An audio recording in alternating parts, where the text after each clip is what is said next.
Due coniugi pensionati si tolgono la vita, prendi il rubinetto del gas. Lui 68, lei 53. La mia età. Ma che brutto giorno. Non c'è una notizia più allegra. Il re d'Inghilterra è morto, lasciandone la costernazione più costernante e costernata. Ma c'è la regina. Punto. A capo. Our viewpoint and sympathy switches relatively early from Augusto to Alessandro. But the real turning point in the movie comes not when Alessandro tells Augusto this. Alla curva di Barberino me li porto giù tutti e tre nella scarpata. Note that Augusto never responds, his silence ominous in its implications. Ma mi dirai che non ci hai mai pensato. Or even when Alessandro attempts to carry out his promise by driving the family on an outing and leaving Augusto a note promising a liberating murder-suicide. And again, note that Augusto invites his fiancée over La stessa cosa. and indeed actually seems kind of disappointed when the family returns unharmed. No, the narrative turning point occurs during a casual card game in which Alessandro leaves the room and Augusto peeks at his brother's cards. Julia is spying behind her sunglasses and informs Alessandro when he returns. Lo sapevo. Alessandro nods and continues playing, and when confronted later by Julia, he remarks, Cosa me ne frega, tanto lo so. as with the earlier conversations, Augusto is beneath his conventional surface a cheat and a liar. He wants liberation, but will never take the opportunity himself, yet he will almost certainly look the other way if Alessandro takes the initiative. And so he does. Niente. Ma dov'è il muricciolo? Dove sei, Ale? Ale, per favore. Aiutami. Ale, ti prego, aiutami. Ale. Vieni qui. Fammi sedere.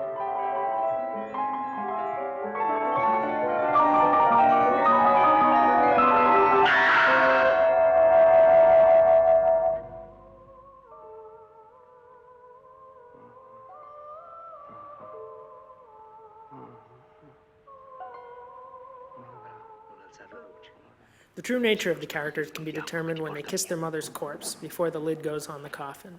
Augusto is, as always, the hypocrite, leaning in uncomfortably, knowing that he's glad she's gone so that he can move on with his life, and offering a quick peck on the forehead before moving away.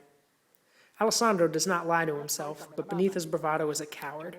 He leans forward and hovers over her, though publicly his culpability is hidden.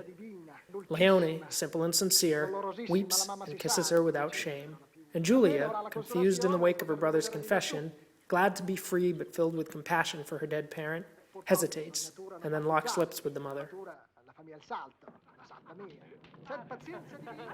The scene is followed by the gleeful burning of the possessions, which, in light of the film's murderous turn and the eugenic ferocity with which Alessandro destroys weaker relations, could take on the iconography of a book burning. But most likely, in the context of the narrative, we dance along the flames with the characters, eager to see where we're headed next. And we're headed to a dance. Augusto is going to try and initiate Alessandro into the normal world of youthful dances and cafe conversations.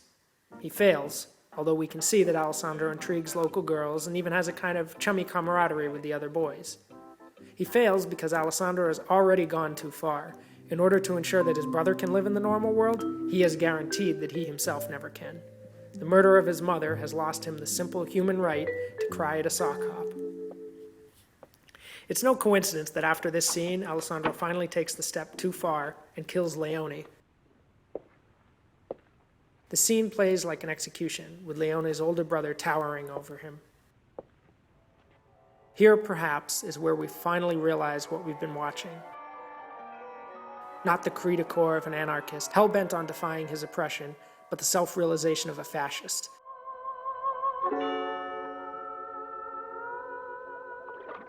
Lui per sognare, per esaltarsi, ha bisogno di avere attorno gente che fili, che non abbia bisogno d'aiuto e soprattutto non abbia in vista niente di incurabile. In the end, Augusto escapes, riding off in his car with his fiancée, whom it's hinted is attracted to his dangerous little brother. Just as in European history itself, the conventional authorities, who had in many ways enabled and supported the rise of fascism, were able to escape fascism's own destruction. Alessandro himself cannot be so fortunate. As the one who actually acts on Augusto's violent impulses, he too must be punished for it, while the hypocritical Augusto gets away.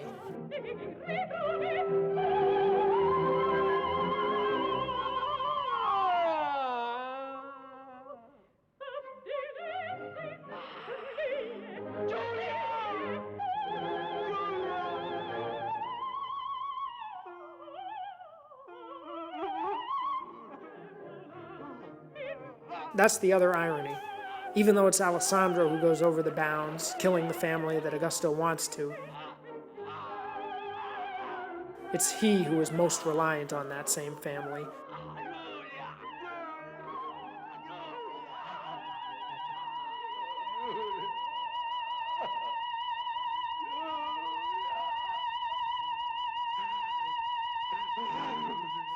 Hence, he is ultimately his own executioner.